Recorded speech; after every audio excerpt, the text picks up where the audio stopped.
Shuklam Bharadaram Vishnum Shashivarnam Chaturbhujam Prasanna Dhyahet Sarvabhigno Pashantahe Om Sahana Bhavatu Sahano Bhunaktu Sahaviryam Karavavahe Tejasvinavadhi Tamastu Bhavet Vishabhai Om Shanti Shanti Shantihi Agajanana Padmarkam Gajanana Maharnisham Anekadantam Bhaktanam Ekadantam Upasmahe Shri Mahaganapataye Namaha Gurave Sarva Lokanam Vishache Bhavaroginam Nidaye Sarva Vidyanam Shri Dakshina Murtaye Namaha Asmad Guru Charanaravindaabhyam Namaha Vasudeva Sutam Devam Kamsa Chanura Mardanam Devaki Paramanandam Krishnam Vande Jagadgurum Jnananandamayam Devam Nirmalasphटिकाकृतिम् Adharam Sarva Vidyanam Shri Hayagrivam Upasmahe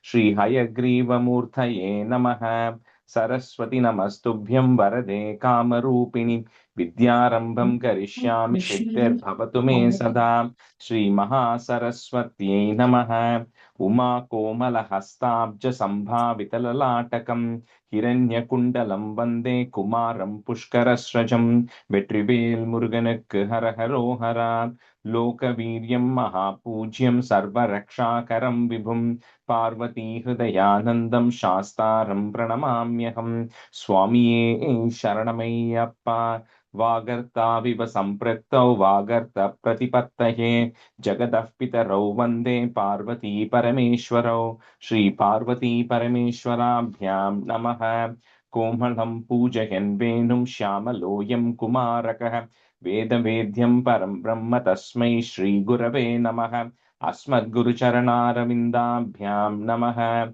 Shri Krishna Govinda Hare Murare Shri Natha Narayana Vasudeva Shri Krishna Govinda Hare Murare Shri Natha Narayana Vasudeva Shri Krishna Govinda Hare Murare Shri Natha Narayana Vasudeva Pītāmbaram Karavirājitacakra-shankakaumodaky sarasijam Karunāsamudram Radhasahayam Atisundaramandahasam Vātālayesham Anisham Hridi Bhavayami Krishno Rakshatu Mam Charachara Guruhum Krishnam Namasye Sadha Krishne Naiva Surakshito Hamasakrite Krishnaya Dattam Manaha Krishna Deva Samudbhavo Mama Vibho Krishnasya Dhasosmyaham Krishne Bhakti Rachanchalastu Bhagavan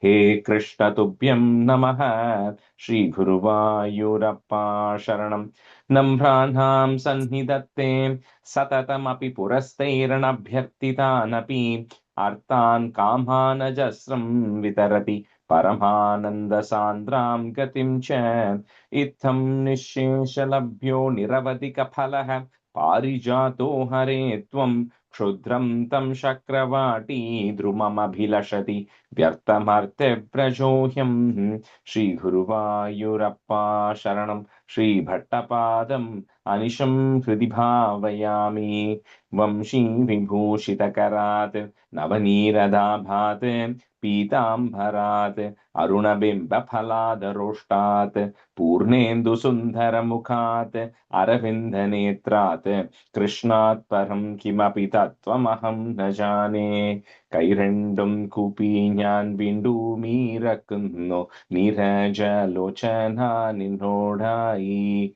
Yetinu Manyane Kumbidenda Toro Ritiyel Nienne Palikennai Krishna Hare Jaya, Krishna Hare Jaya, Krishna Hare Jaya, Krishna Hare. Good morning, everyone.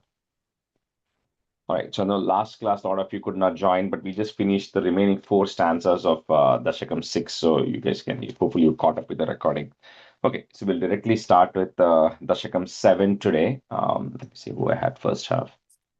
Indraji, you can be a student, and then Bhuvna Chitra, you can be a student.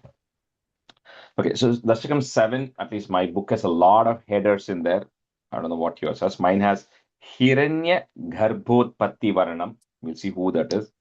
Then Vaikuntha Swarupa Varnanam, Bhagavat Swarupa Sakshat Karanam, a whole bunch of things happening in this Dashakam, three, four different things. Okay, so this is a little bit hard as well. This is like the four-liner tune, and then from eight it starts getting a little bit simpler. Evam Deva Chaturdashatmaka Jagat Rupena Jatah Punah Tasyordvam Khalu Satyaloka Nilaye Jato Siddhata Swayam Yam Shamsanti Hiranyagarbhamakila Trailokya Jivatmakam Yo Bhutspita Rajo Vikara Vikasan Nanasi Shiksha Rasaha. So we saw in the Dashakam 5, right, about the creation of the Brahmandam, which is kind of all the elements required for the creation of the universe. And then we say, even though those ingredients were there, by itself it cannot form. Again, Bhagavan's energy or Shakti is required to then even help create in that process.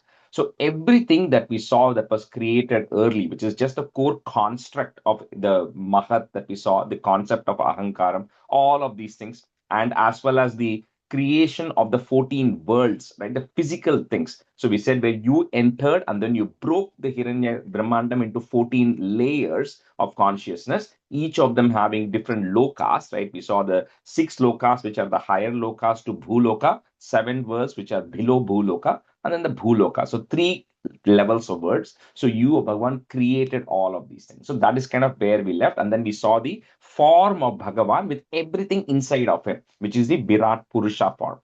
So now the first manifestation of any, I wouldn't even call the word person, because that's what we can only understand people, right? So the first manifestation of any being for that matter happens, which is the creation of Brahma in Satyaloka, right? So that is the first creation that is actually happening, because nothing else is existing, and we'll see that, right? So the first creation that happens is that of Brahma.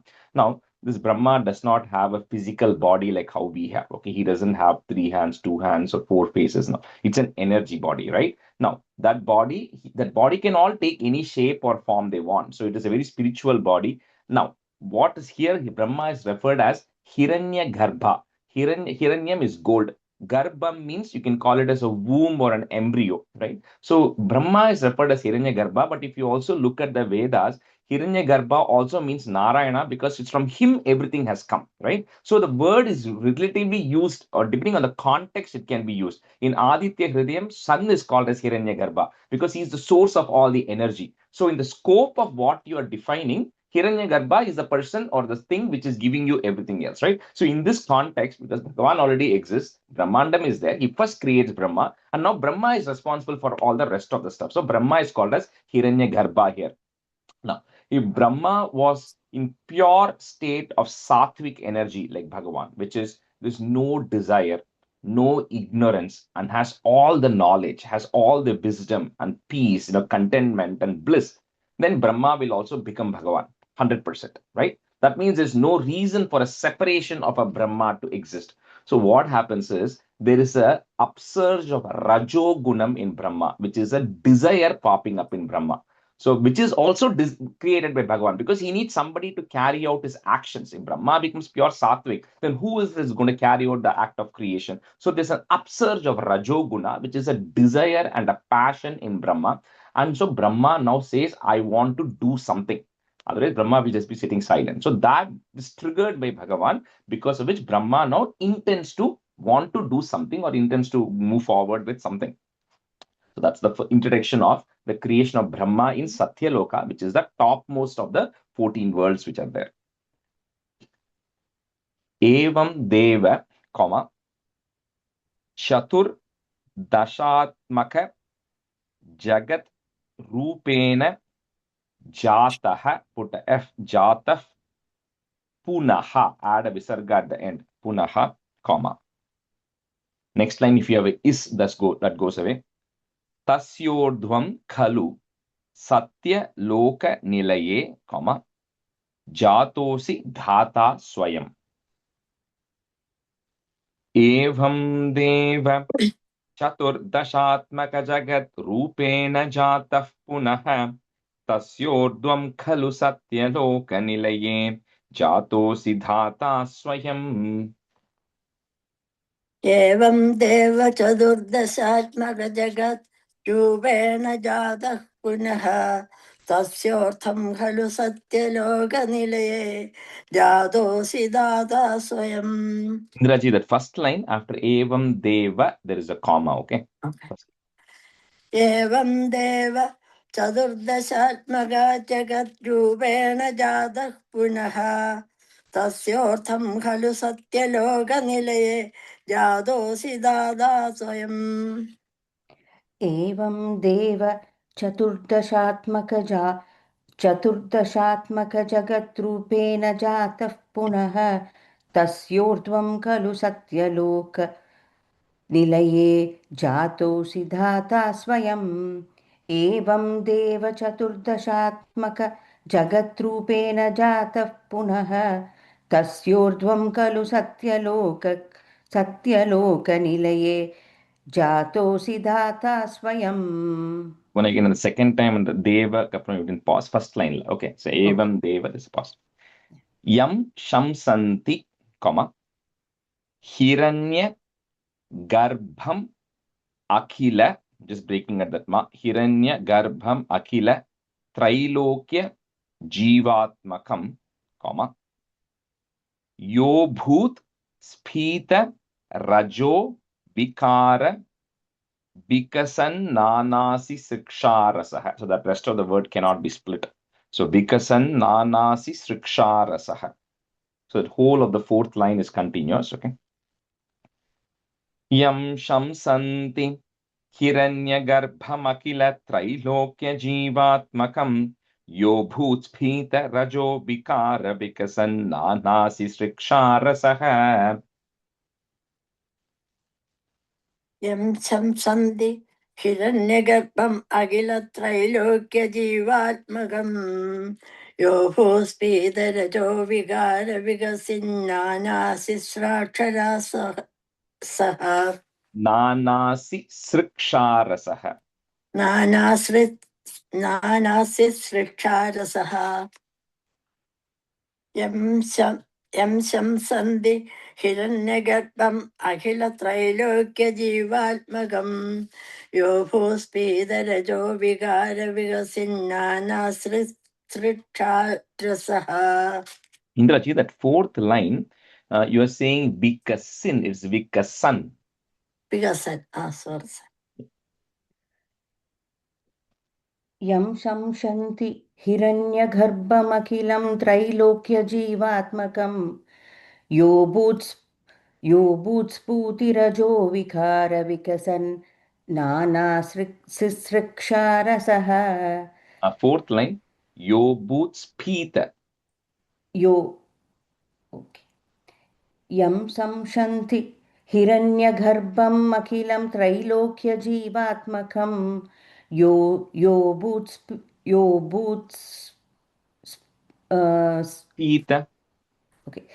भूत्स्फीतरजो विकारविकसन्नाना सिसृक्षारसः. Third line, hiranyagarbham akila. You're saying akilam.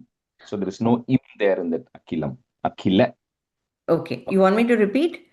No. As long as you don't have that im there. Just if you have an im or something in your book, just make sure, because hiranyagarbham akilam, you said, it's just akila. Okay. Okay. Yeah. Answer 2.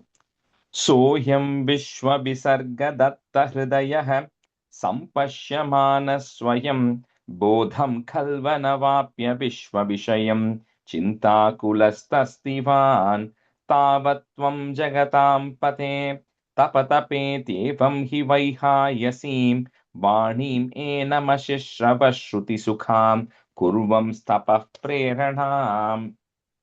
So there's going to be a very detailed explanation of the life of Brahma and the different types of pralayam and everything, which I'm going to only introduce in the 8th Dashakam.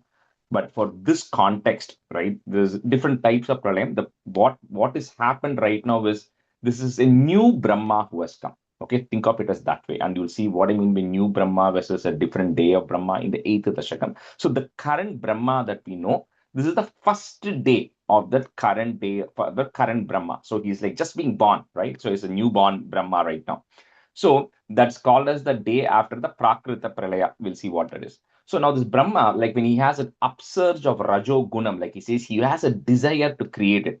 He wants to do it, but he has absolutely no idea how to do it. Like he's somehow having that desire. So Brahma is like getting very confused, right? Because you have some desire, but you have no idea how to actually execute it. And he cannot even trace where he has actually come from. Because when he's actually looking, he doesn't see anything, right? There's no beings, nothing that is actually there. So Brahma is also, so like we also think, right? I wish I can do something, but I have no idea how to do it. So instead of complaining, at some point, what Brahma does is he then just starts closing his eye, he just starts wondering what is actually happening. So at that time, when Brahma is not able to figure out, he hears two letters, and he hears those two letters twice.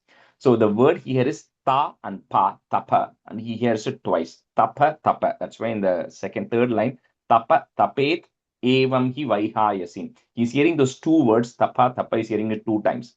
Now, first, and this is what he said is, it is heard is vaihayasim, means the one which cannot be seen. So that means he's not able to see who is telling that. He's just hearing that sound vibrations, right? Like we also call it ashariri, which means the one which does not have a body. So you're hearing the sound, but you don't know who is talking. You cannot see the physical form of the person who's actually talking. So that's the vaihayasim that Brahma is actually hearing in his mind, right? He's hearing this sound vibration which says tapa, tapa. Soyam Vishwa Visarga Datta Hridayaha, comma. So the word Visarga, I'll introduce that again later. There are two types of creations. Sarga is the initial creation which is done by Bhagavan. Visarga is all the rest of the creation which is done by Brahma. So they hand it off right now, right? That's why the word Visarga is coming there. Visarga Datta Hridayaha, comma. Sampashyamanaha, put a is. Sampashyamanas Swayam, comma. Bodham Khalvanavapya Vishwa Vishayam, comma, Chintakulas Tastivan. Sohyam Vishwa Visargadatta Hridayah Sampashyamana Swayam Bodham Khalvanavapya Vishwa Vishayam Chintakulas Tastivan.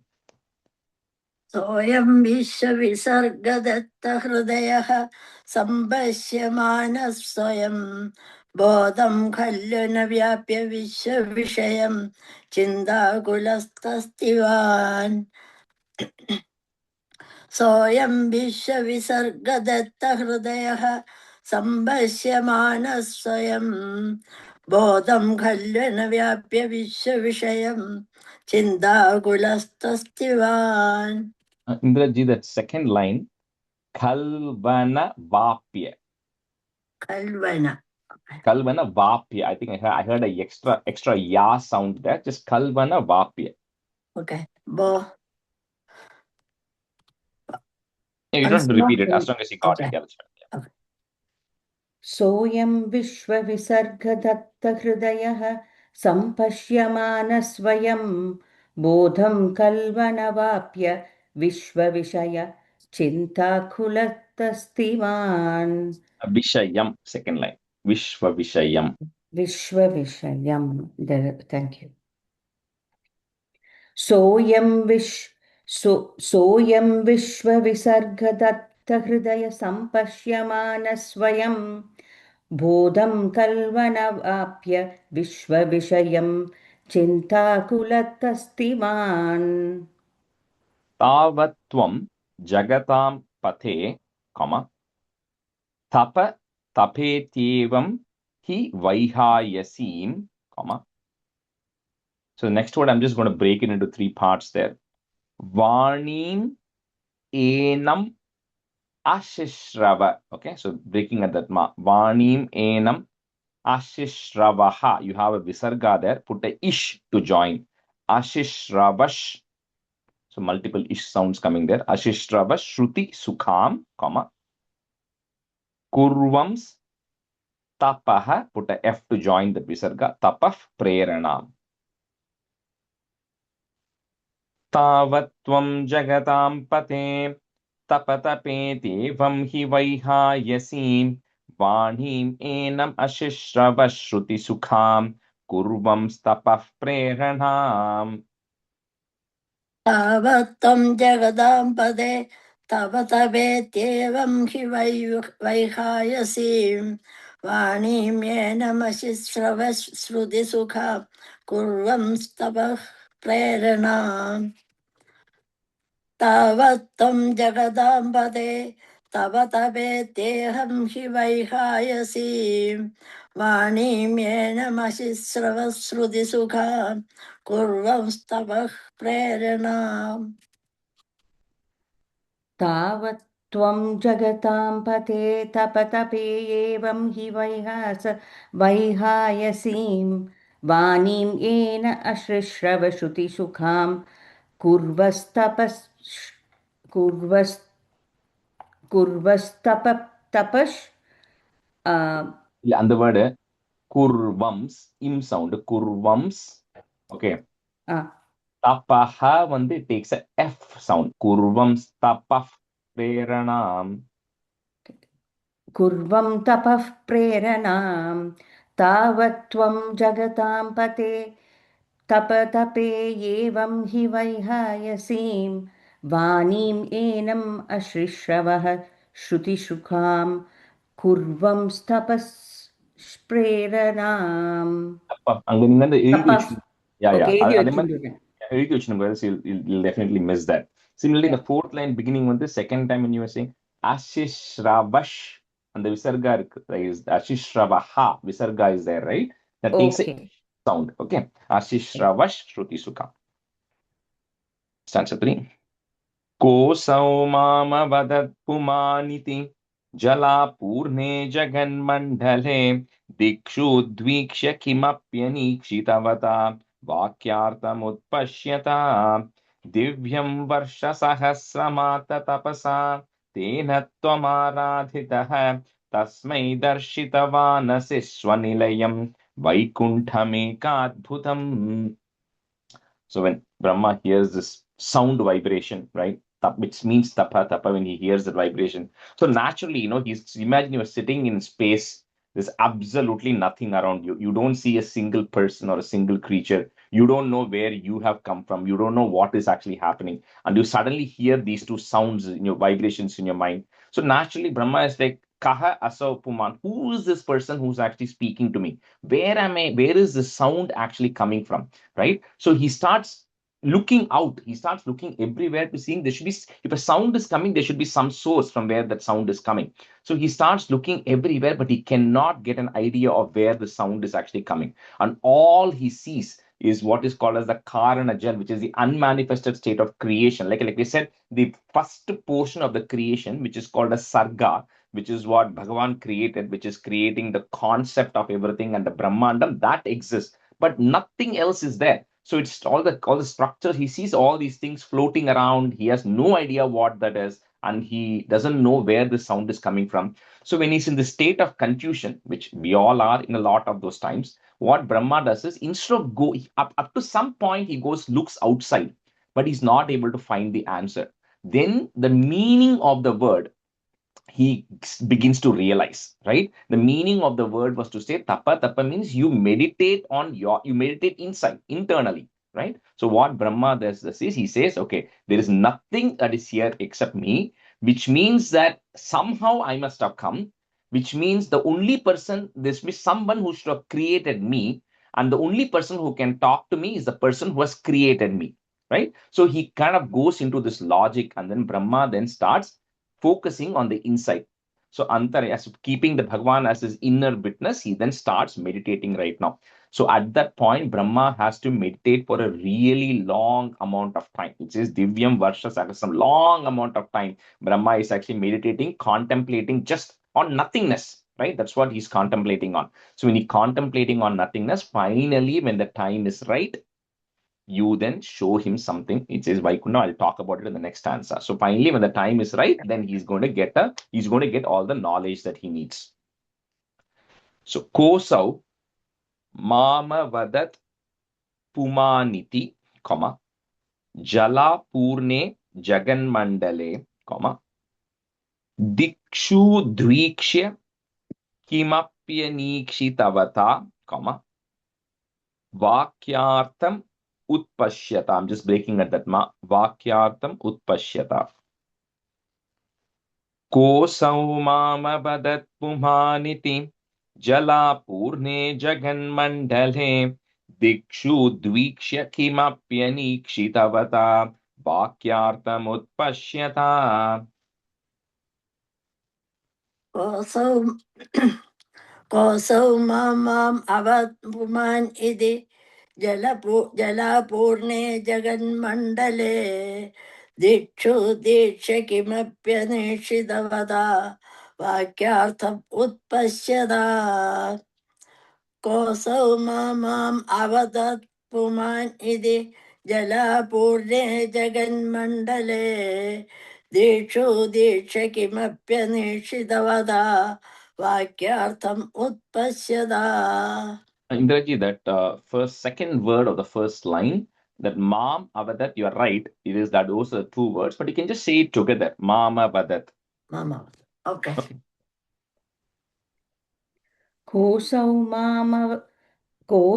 मामवदत् पुमानिति जलापूर्णे जगन्मण्डले दिक्षु द्वीक्ष्य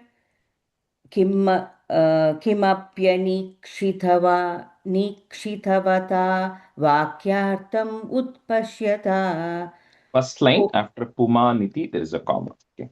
Okay. कोऽसौ मामवदत् पुमानिति जलापूर्णे जगन्मण्डले दिक्षु द्वीक्ष्य किमप्यनीक्षितवता वाक्यार्थम् उत्पश्यता.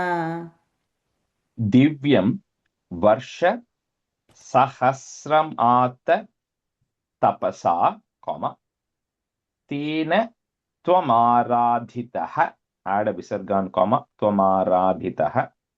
Next line is goes away.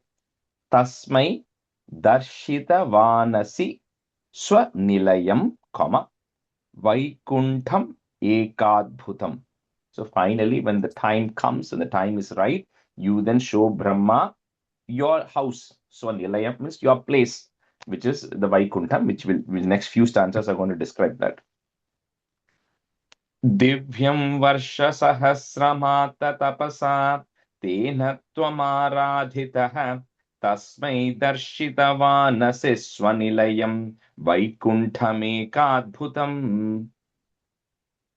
दिव्यं वर्षसहस्रम् आततपसा तेन त्वम् आराधितः तस्मै दर्शितवानसि स्वनिलयं वैकुण्ठम् एकाद्भुतम् दिव्यं वर्षसहस्रम् आततपसा तेन त्वम् आराधितः तस्मै दर्शितवानसि स्वनिलयं वैकुण्ठमेकाद्भुतम् दिव्यं वर्षसहस्रमाततपसा तेन त्वमाराधितः तस्मै दर्शितवानसि स्वनिलयं वैकुण्ठमेकाद्भुतम्. दिव्यं वर्षसहस्रमाततपसा तेन त्वमाराधितः तस्मै दर्शितवानसि स्वनिलयं वैकुण्ठमेकाद्भुतम्. That's a 4.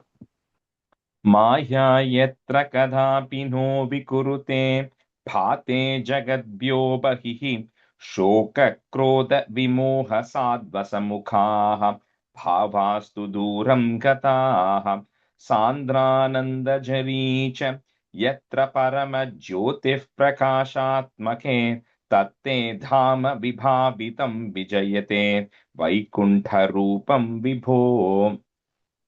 So in the previous, like it says, so finally when he did the appropriate tapas, then you then showed him your place, which is Vaikuntham. So now the question is, like, where is this Vaikuntham that he's actually talking about, right?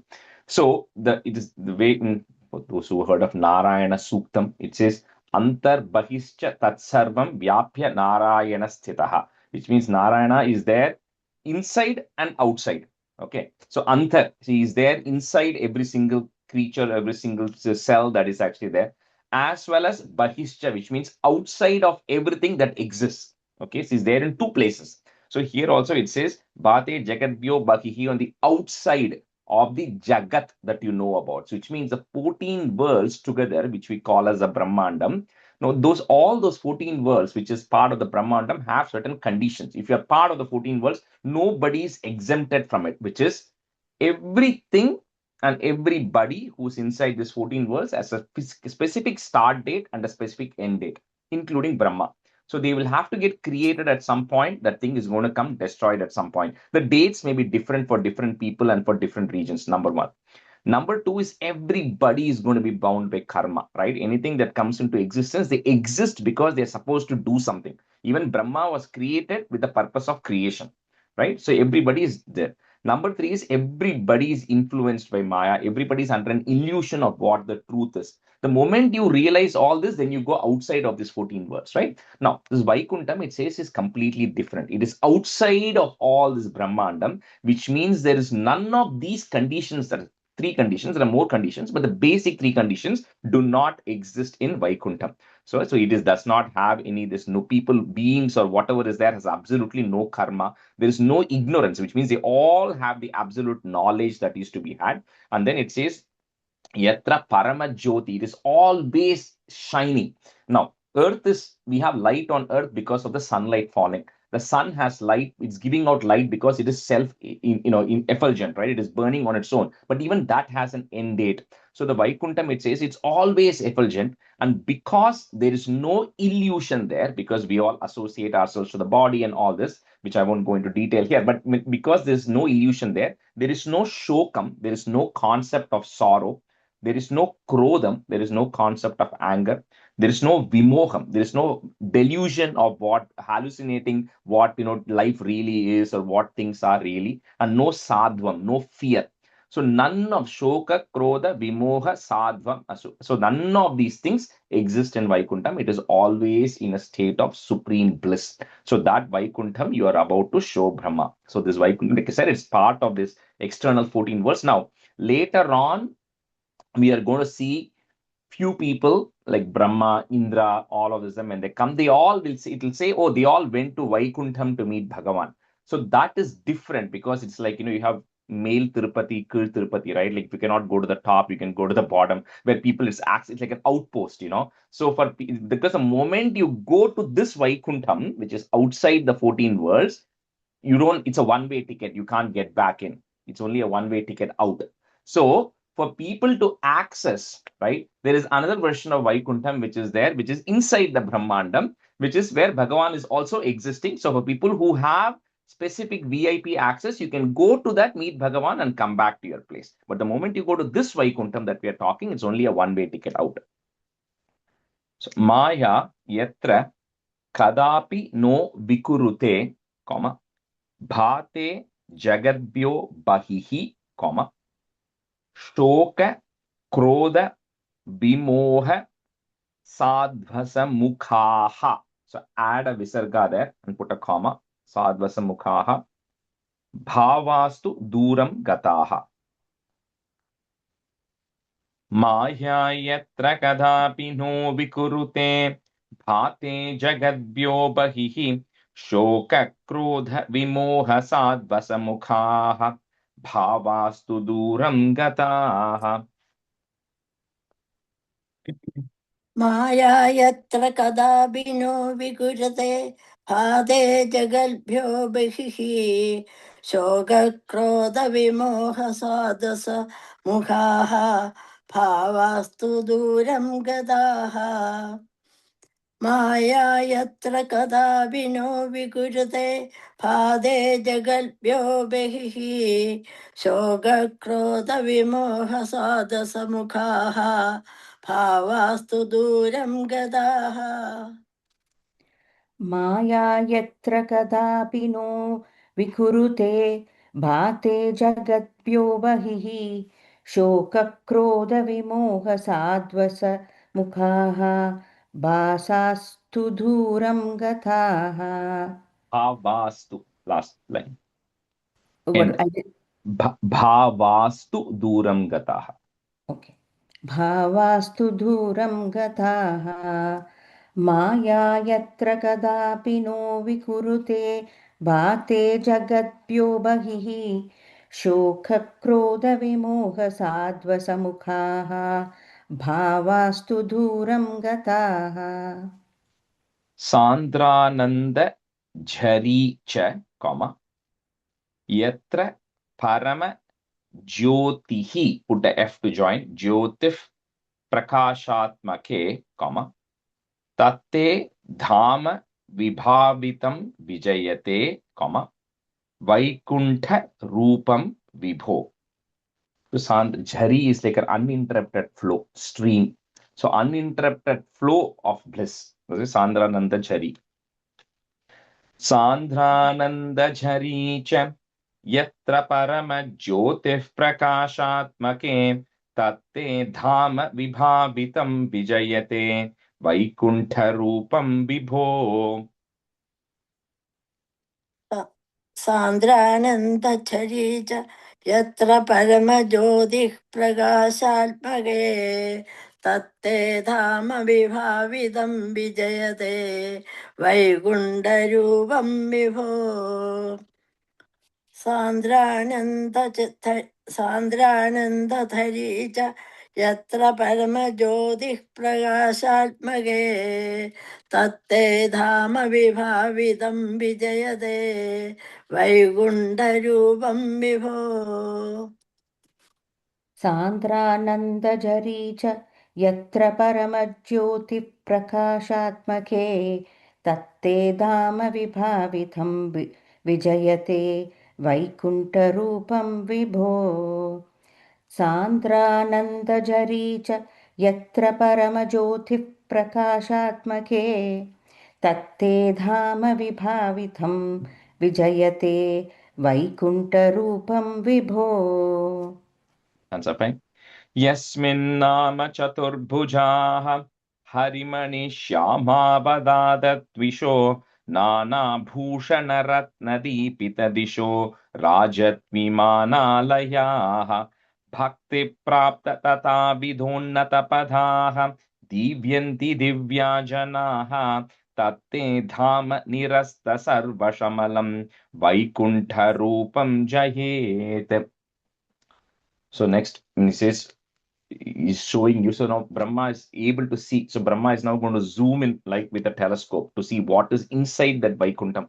Now we have to see, remember that like Brahma does not see Vaikuntham with the physical eyes like how we are seeing it, right? Because you cannot see Vaikuntham with your physical eyes. Okay, you need to be able to see it inside. Okay, that's what Brahma is going to see. So he's getting this Divya Drishti because of which he's able to see what Vaikuntham is because Bhagavan decided to show it to him. So it's not like it's not an imagination either. At the same time, it's not a physical thing that he's actually seeing. So the beautiful description, Bhagavatam goes into very detail, but the summary here that is given is every person who's in Vaikuntham has the same form as Bhagavan because everybody is spiritual in nature. Nobody is material in nature. And what I mean by material is like we spoke about all the layers, right? We spoke about the Panchabhuta starting from the gross level, right? We all have a physical body which will get eliminated. So they don't have any physical, they have shapes, they can take shapes, but the shape is not, but it's not, a body is not a gross body like us, which will decay over time. It's a permanent spiritual body, right? So it talks about how they're all that of Shama. Shama means black. Shama, Mani means sapphire. So kind of like the deep blue sapphire, black kind of mix, that kind of a color that they all have. They all have beautiful lotus-like eyes. They all have Chatur Bhujaha. They all have 4 arms. And they're always in a youthful form. And what that means by youthful form means that that's like how we have, right? Our body decays or deteriorates over time. So they do not have any of those things. They're always spiritual in nature. So they all have what is called a sarupya. So the same form as that of Bhagavan. Okay, so it's called Sarupya, which means they all have the same form. Now, of course, there are some subtle differences between the beings who are there and Bhagavan, right? So Bhagavan has the Srivatsam, which means Mahalakshmi is sitting in his chest.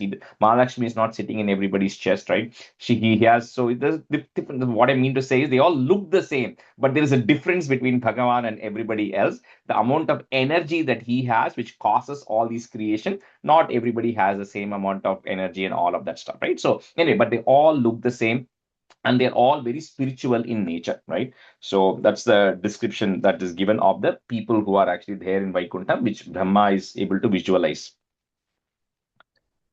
Yasmin nama Chaturbhujaha, add a visarga there, comma, Chaturbhujaha. Hari Mani Shyamavadada Tvisho. So you cannot break that word. Shyamavadada Tvisho, comma. Nana Bhushana Ratna Deepita Disho, comma. Rajat Vimanalayaha. Yasminnama Chaturbhujaha Harimani Shyamabadadatvisho Nana Bhushana Ratna Deepita Disho Rajat Vimanalayaha. यस्मिन्नाम चतुर्भुजाः यस्मिन्नाम चतुर्भुजाः हरिमणिश्यामावदातिषो नानाभूषणरत्नदीपितदिशो राजद्विमानालयाः यस्मिन्नाम चतुर्भुजाः हरिमणिश्यामावदातिषो नानाभूषणरत्नदीपितदिशो राजद्विमानालयाः यस्मिन्नाम चतुर्भुज हरिमणिश्यामावधात्विषो नानाभूषणरत्नदीपितदिशो राजादिमानालयाः. The first line, Chaturbhujaha, anga visarga is there, okay? And then the end of that line, Shyamavada Tat Visho. Okay, like it, this sound is also coming there. Okay. यस्मिन्नाम चतुर्भुजाः श्यामावधात्विषो I'm sorry, Vada Tatvisho. वदातत्विषो. Okay. यस्मिन्नाम चतुर्भुजाः हरिमणिश्यामाविधात्विषो नानाभूषणरत्नदीपितदिशो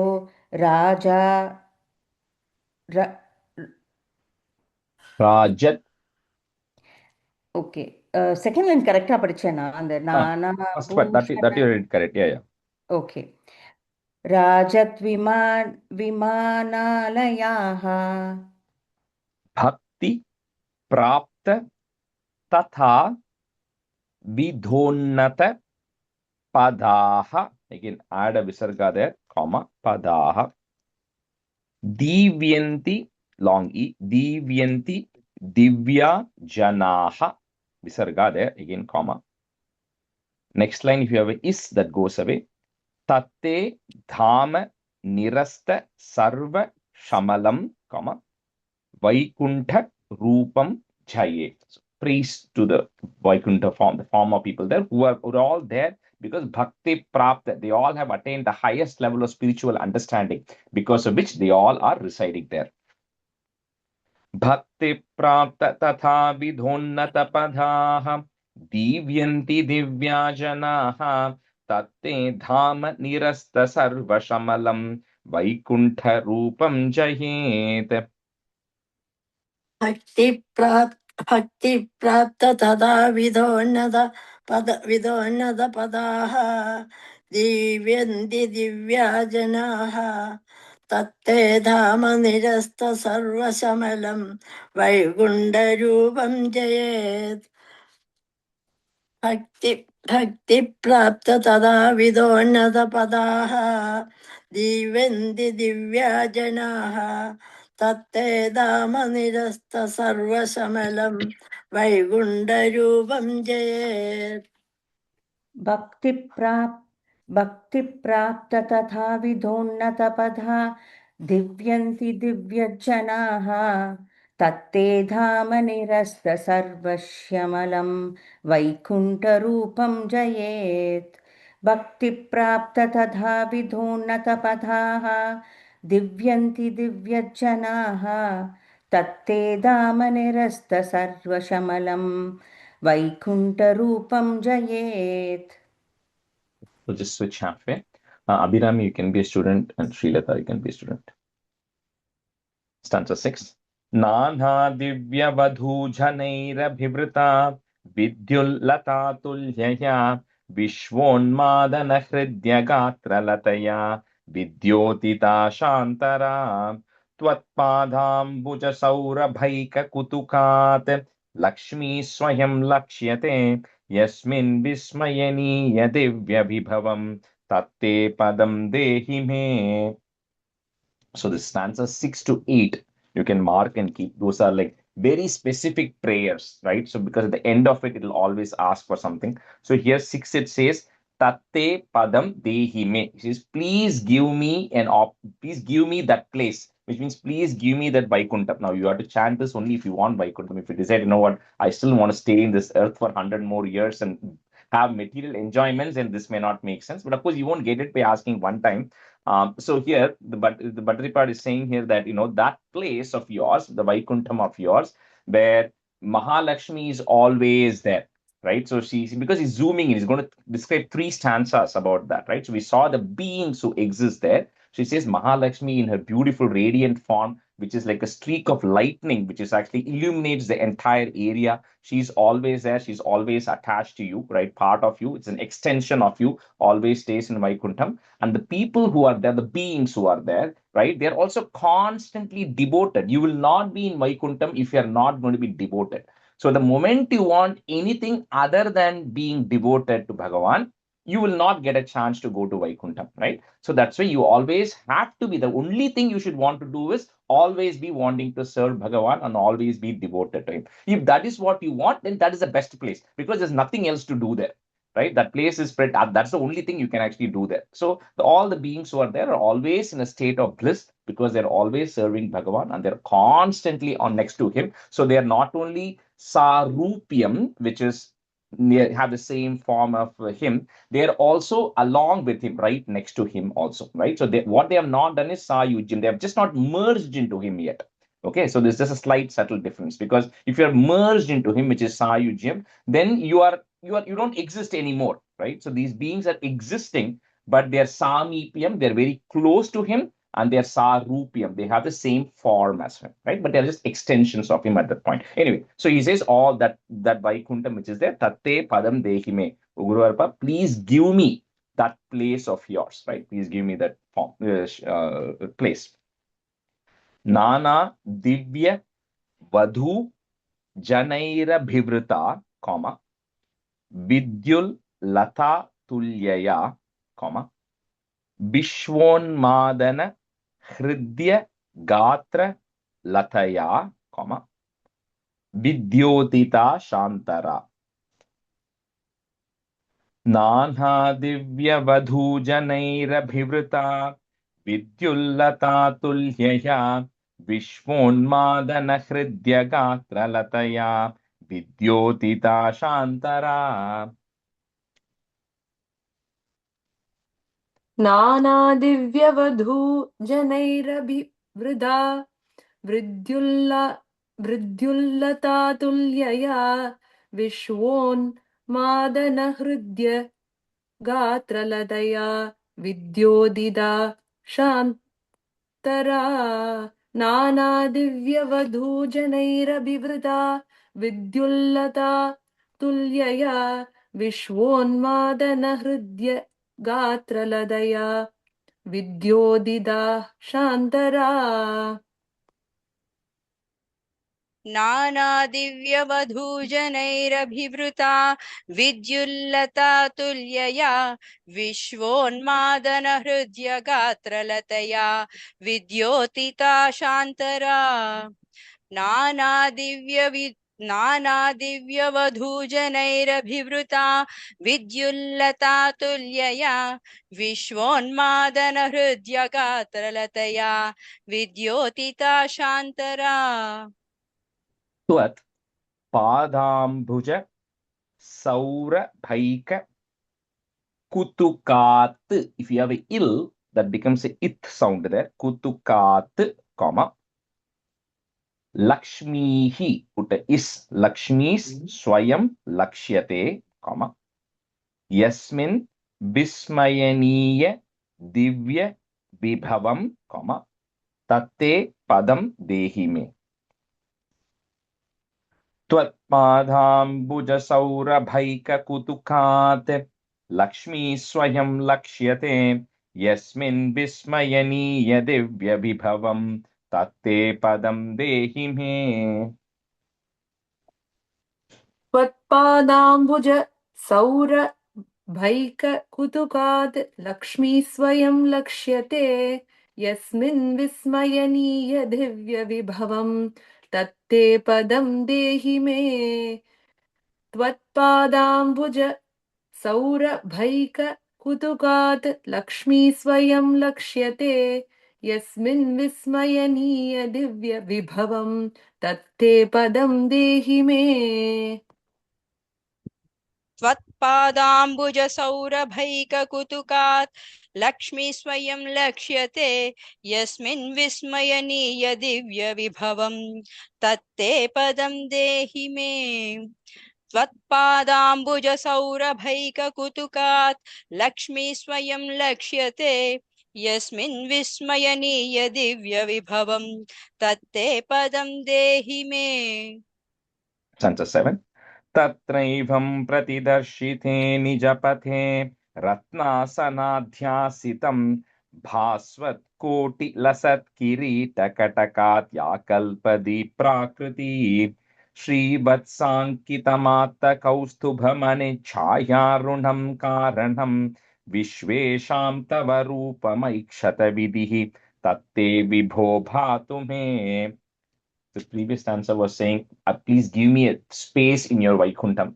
So this is to say that the form of yours that Brahma is actually seeing in Vaikuntham, please show me also that form, right? So this is describing the form of Bhagavan. Now we have to understand that when they talk about the description of Bhagavan, he doesn't dress up like how we dress up. Like he doesn't put clothes and he doesn't put jewels like we do, right? So when they are going to describe some of these things, you have to talk about the context behind it. So when they say jewels and ornaments, like for us, there are external material things that we put. We put bracelets, we put necklace, and all of those things, which are specific external things, right? So for him, in the human language, it's expressed, but in there's no separate thing for Bhagavan. Like we have to put a jewel. For him, there is nothing like that is separate. It's just part of him, and it is described in a way to say that he's shining, he's all well lit. Bhagavan doesn't need gold, or he doesn't need diamond or any of the silver or anything that we have, right? So you got to think of it in that way. So when it says here, Ratna Sanadhyasita, means you're seated in a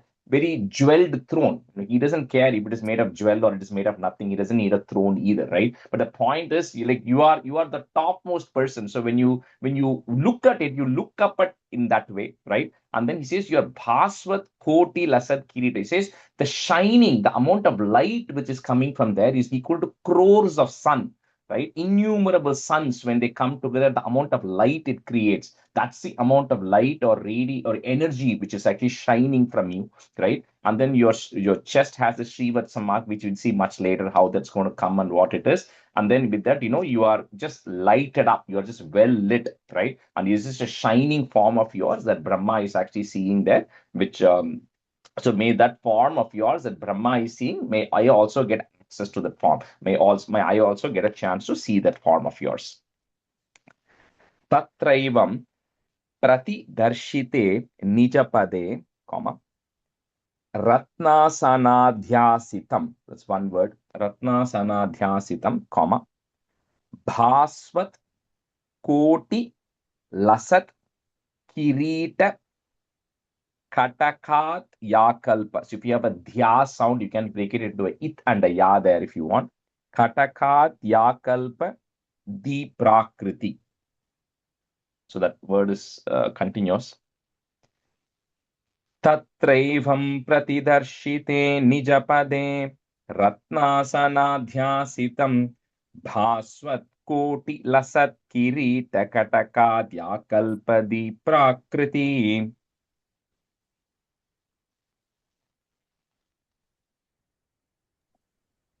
तत्रैवं प्रतिदर्शिते निजपते रत्नासनाध्यासितं भास्वत्कोटिलसत्किरीटकटकात् yeah कल्पदीपाकृती तत्रैवं प्रतिदर्शिते निजपते रत्नासनाध्यासितं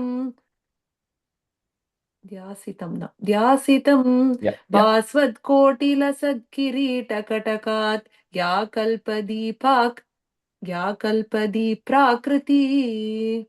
You correct than Chonnel, but on the kataka dhya kalpa, you don't have, just don't, it's one word. The word is actually dhya only. I just broke it for ease, so you don't have to, it's not a separate word of ya kalpa.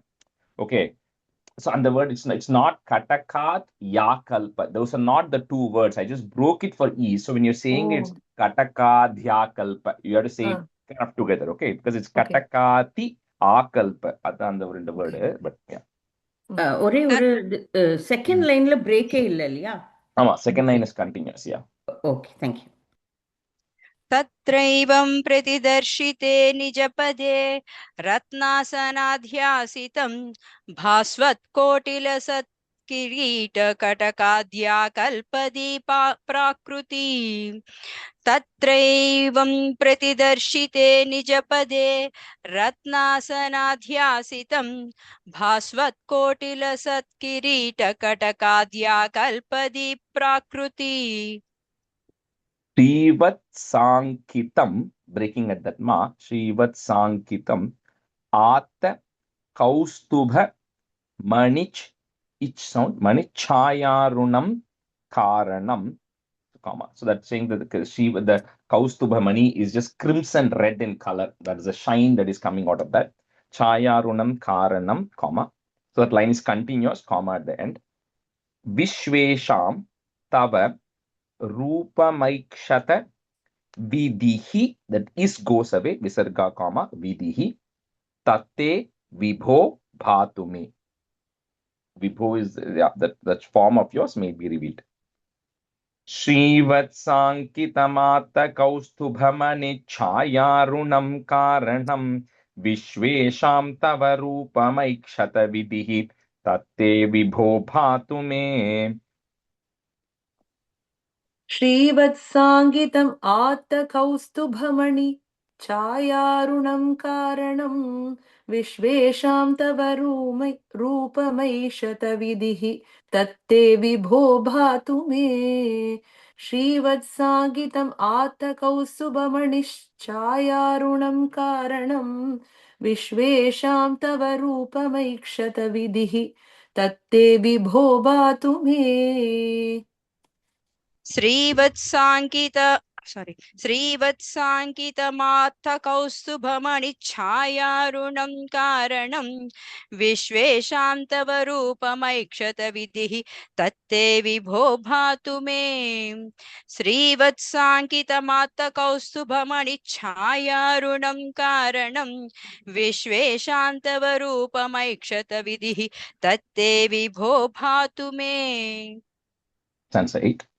कालाम्भोदकलाय कोमलरुचि चक्रेण चक्रं दिशाम् आवृण्वानम् उदारमन्दहसित स्यन्दप्रसन्नाननम् राजत्कम्बुगदारि पङ्कजधर श्रीमद्भुजामण्डलम् स्रष्टुस्तुष्टिकरं वपुस्तव विभो मद्रोगमुद्वासयेत्.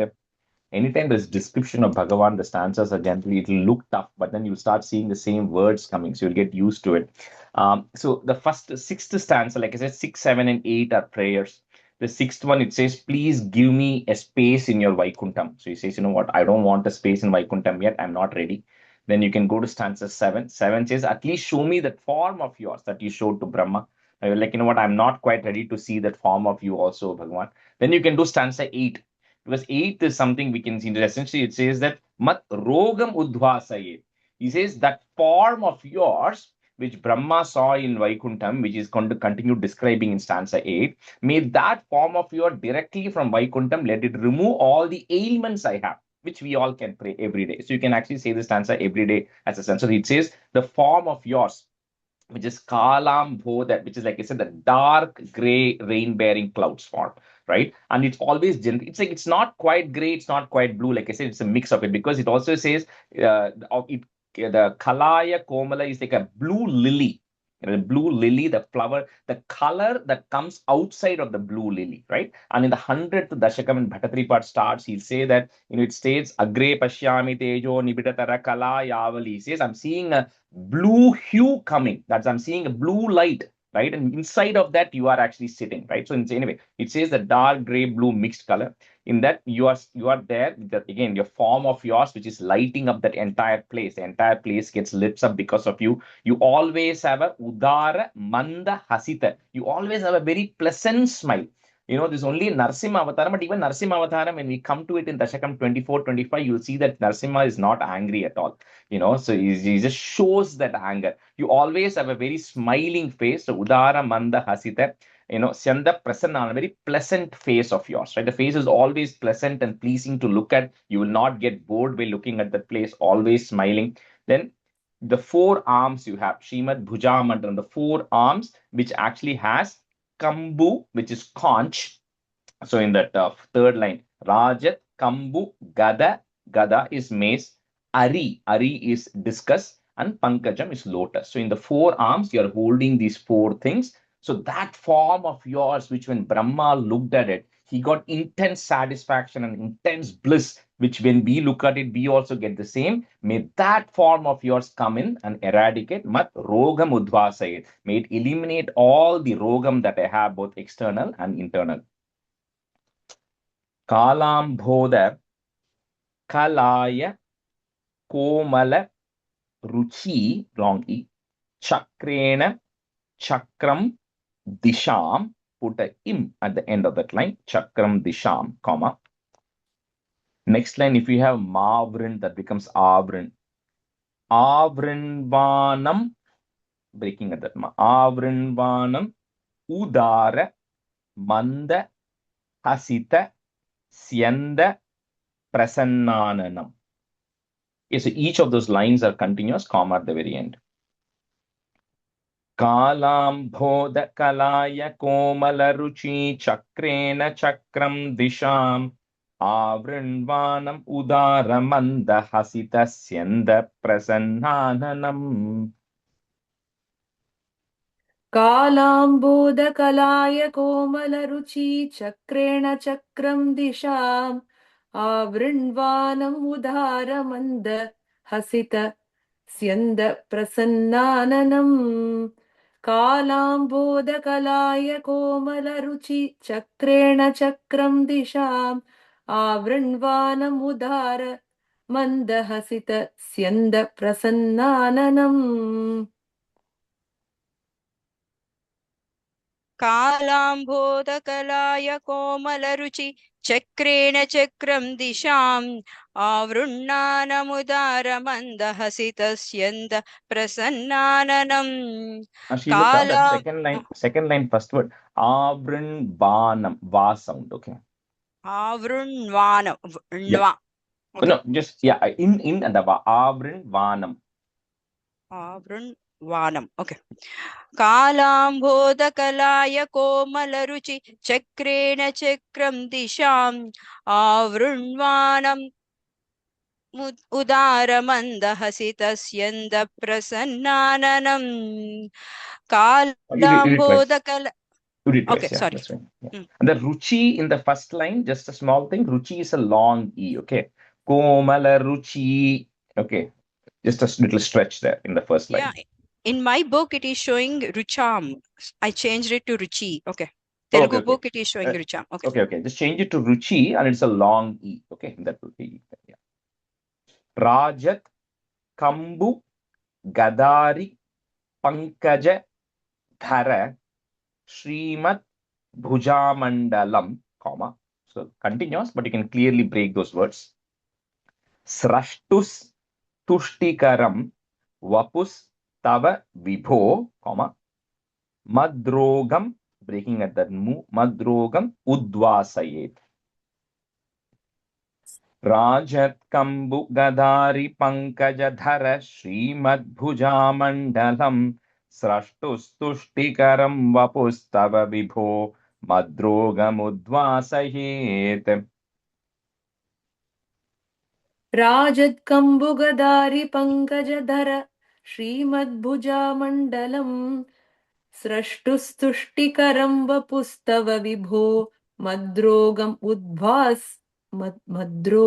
उद्वासयेत् राजत्कम्बुगदारि पङ्कजधर श्रीमद्भुजामण्डलम् स्रष्टुस्तुष्टिकरं वपुस्तव विभो मद्रोगम् उद्वासयेत् राजत्कम्बुगदारि पङ्कजधर श्रीमद्भुजामण्डलम् स्रष्टुस्तुष्टिकरं वपुस्तव विभो मद्रोगमुद्वासयेत् राजत्कम्बुगदारि पङ्कजधर श्रीमद्भुजामण्डलम् स्रष्टुस्तुष्टिकरं वपुस्तव विभो मद्रोगमुद्वासयेत्.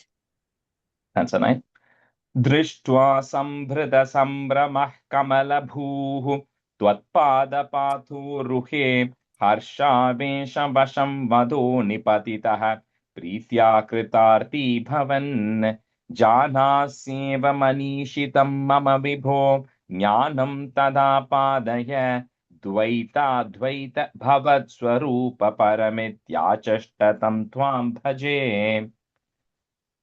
So when on seeing this form, like Brahma is like zooming in, like I said, right? So when seeing that form of yours, seeing how Vaikuntham is, and seeing this form of yours along with Mahalakshmi and everything, Brahma was just filled with immense joy, right? And he had a deep sense of fulfillment because he had no idea where he came from. He had no idea who's telling. There's nobody around. So finally, he is able to see something, right? And then he then offers his namaskarams mentally because he's not there physically, right? So he's doing his namaskarams there. And then he prays to Bhagavan saying that, look, I know that you already know about my desire to create. I have this Rajo Guna in me, which is telling me that I need to actually do something, right? But you triggered the desire in me, but you have not given me the appropriate tools for me to carry that out. I don't have the knowledge of how to actually go do it, right? But you are the one who triggered the desire in me. So the moment you anyway get the darshan of Bhagavan, you also get all the knowledge. So he then is going and asking for a beautiful thing. He's saying that I want you to give me a knowledge in such a way that I need to understand Dvaitam. I also need to understand Advaitam. So in the fourth line it says Dvaita Dvaita. So Dvaita Advaita. So why Brahma has to understand two?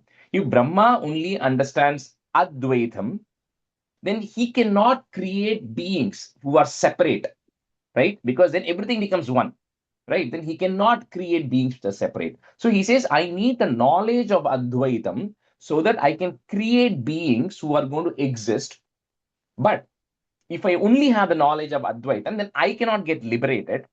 So I don't want to be permanently in a state of ignorance of Advaitam or Dvaitam, sorry. So you have to give me the Advaitam knowledge so I can become one with you. So he's saying you have to give me both Dvaitam and Advaitam. Dvaitam to create beings and Advaitam so I am not getting attached to that creation, right? So I'm just going to do my duty of creation because that's what you have created me for. But I don't want the karma as a result of creating and then having that knowledge of duality of Dvaitam. So please also give me the Advaitam knowledge as well. So that is a prayer that Brahma is doing and saying that you are the one who triggered the passion in me to create. You are the one who has to give me the knowledge of how to actually go about the process of creation. That is a prayer he's doing there. Drishtva Sambhrita Sambramaha is there. Put a H sound. Sambramah Kamala Bhuhu. The is goes away. Put a visarga comma. Kamala Bhuhu. Tvat Pada Pathoruhe, comma. Harshavesha Vashambado Nipatitaha, comma. Pritya Kritarthi Bhavan. दृष्ट्वा सम्भृतसम्भ्रमः कमलभूः त्वत्पादपाथोरुहे हर्षावेशवशं वदो निपतितः प्रीत्या कृतार्थी भवन् दृष्ट्वा सम्भृत सम्भ्रमः कमलभूः त्वत्पादपादोरुहे हर्षावेशवशं वदो निबतितः प्रीत्या कृतार्थी भवन् दृष्ट्वा सम्भृतसम्भ्रमः कमलभूः त्वत्पादपादोरुहे हर्षावेशवशं वदो निबतितः प्रत्याकृतार्थी भवन् प्रीत्या second line प्रीत्या कृतार्थी भवन् ओके दृष्ट्वा संहृतसम्भ्रमः कमलभूः त्वत्पादपाथोरुहे हर्षावेशवशं वदो निपतितः प्रीत्या कृतार्थी भवन् दृष्ट्वा संहृतसम्भ्रमः कमलभूः त्वत्पादपाथोरुहे हर्षावेशवशं वदो निपतितः प्रीत्या कृतार्थी भवन्.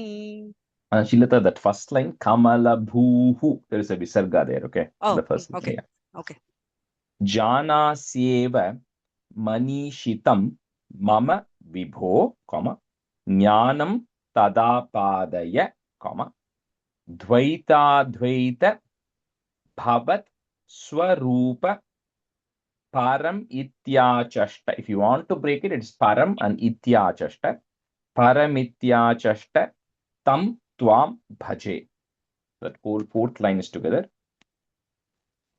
जानास्येव मनीषितं मम विभो ज्ञानं तदापादय द्वैताद्वैतभवत्स्वरूप परमित्याचष्टतं त्वां भजे जानास्येव मनीषितं मम विभो ज्ञानं ततापादय द्वैताद्वैतभवत्स्वरूपपरमित्याचष्टतं त्वां भजे Correct. जाना परमित्याचष्ट ओके ओके जानास्येव मनीषितं मम विभो ज्ञानं ततापादय द्वैताद्वैतभवत्स्वरूपपरमित्याचष्टतं त्वां भजे जानास्येव मनीषितं मम विभो ज्ञानं तदापादय द्वैताद्वैतभवत्स्वरूपपरमित्याचष्टतं त्वां भजे जानास्येव मनीषितं मम विभो ज्ञानं तदापादय द्वैताद्वैतभवत्स्वरूपपरमित्याचष्टतं त्वां भजे. Once again. आताम्रे चरणे विनम्रमततं हस्तेन हस्ते स्पृशन् बोधस्ते भविता न सर्गविधिभिर्बन्धोऽपि सञ्जायते इत्याभाष्य गिरं प्रतोष्य नितरां तच्चित्तगूढस्वयं सृष्टौ तं समुदैरयः स भगवन् उल्लासयोल्लाघताम्. So like he said, Brahma, he does his namaskarams, right, when he saw this form of Bhagavan.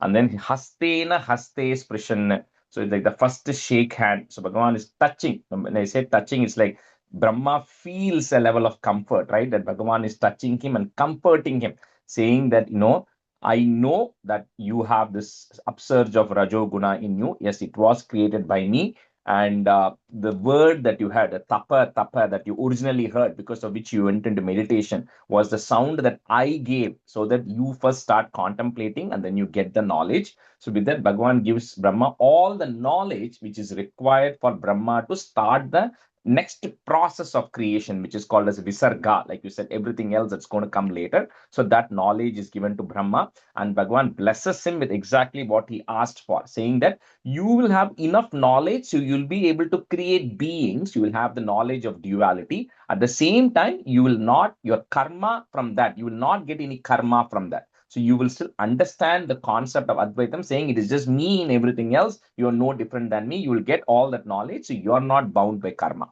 But you have to execute your duty, because if Brahma has all the knowledge and Brahma has pure sattva guna, like how we started with, then Brahma is not going to create. But then the Srishti has to exist for certain reasons, right? So there has to be somebody who has to carry out Bhagavan's duties. So that person is given that knowledge. At the same time, that person is given an exemption, saying that you are not going to be bound by the karma of creation as well. So with that, Brahma then starts the process, which is where this Dashakam comes to an end. Says with this, so Bhagavad Ullasa Yola Gatam, hurry up and quickly eradicate all the problems I'm having. Atambre Charane Vinamra Matatam, Hastena Haste Sprishan, Bodhaste Bhavita, Na Sarga Vidibhir Bandhopi Sanjayate. In sound the Sanjayate. Atambre Charane Vinamra Matatam, Hastena Haste Sprishan, Bodhaste Bhavita, न सर्ग विधिभिर्बन्धोऽपि सञ्जायते. आताम्रे चरणे विनम्रमत तं हस्तेन हस्ते स्पृशन् बोधस्ते भविता न सर्ग विधिभिर्बन्धोऽपि सञ्जायते. Abhinav, second line after bhavita there is a comma. Okay, so pause. Bodhaste bhavita. आताम्रे चरणे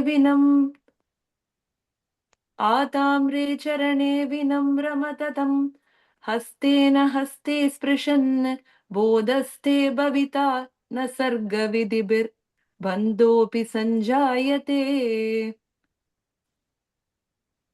आताम्रे चरणे विनम्रमततं हस्तेन हस्ते स्पृशन् बोधस्ते भविता न सर्गविधिभिर्बन्धोऽपि सञ्जायते.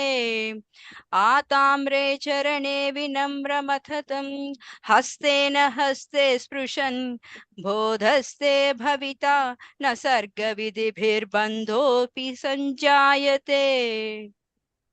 इत्याभाष्य गिरं प्रतोष्य नितरां, तच् चित्त गूढः, put a is to join, गूढस् स्वयं, सृष्टौ तं समुदैरयः, visarga is there, put a is, समुदैरयस् स Bhagavan. So if we have a double na and the u there, we're just going to break it. Bhagavan in, comma. Next word will start with the u. Ullasa Yolaghatam. That's one word. Itya bhashya giram pratoshya nitaram tachitta gudha swayam srishtau tam samudairayasa Bhagavan Ullasa Yolaghatam.